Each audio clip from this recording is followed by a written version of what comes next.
Ho invitato alla calma ieri, lo rifaccio ancora oggi. Lasciamo fare a Conte, l'allenatore, perché se ci vediamo dobbiamo fidarci. Intanto Gennaro ti interrompo perché le immagini che vedete al mio fianco sono in diretta da parte di Claudio Russo, lo state vedendo, questo è Lukaku se non vado errato, in compagnia dei tifosi, proprio all'esterno di Castelvolturno, queste sono tutte immagini in diretta da parte del nostro Claudio Russo. L'allenamento di pomeridiano mi fanno fare. Esattamente. A fare gli allenamenti, non è riuscita il dopo allenamento. Stanno entrando per l'allenamento.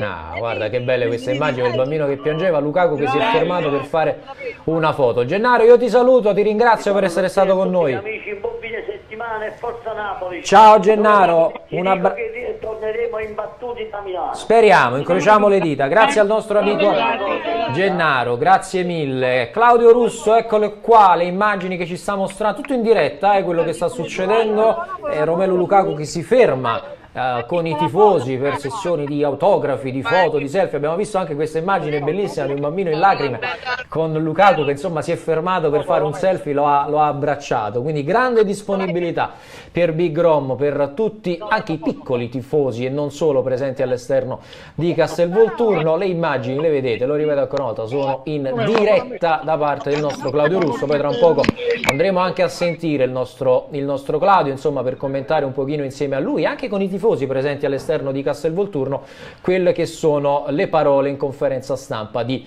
Antonio Conte. Torniamo al telefono, c'è Mimmo. Nel frattempo continuiamo a mostrare le immagini. Ciao Mimmo. Buon pomeriggio, Riccardo. Buon pomeriggio a te Mimmo, ieri non ci siamo sentiti. Assolutamente, ho ascoltato, mi sono pigliato una giornata di pausa. Beh, ogni tanto bisogna prendersele. Mimmo, più che, insomma, poi parliamo anche di Inter-Napoli. Sei d'accordo con le parole di De Laurentiis? L'obiettivo è la Champions. Assolutamente sì.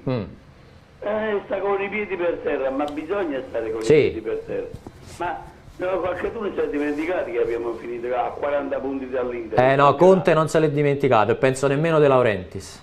È perciò che fa bene a dire quelle cose, perché se io avessi quest'anno, faccio un esempio, già dalla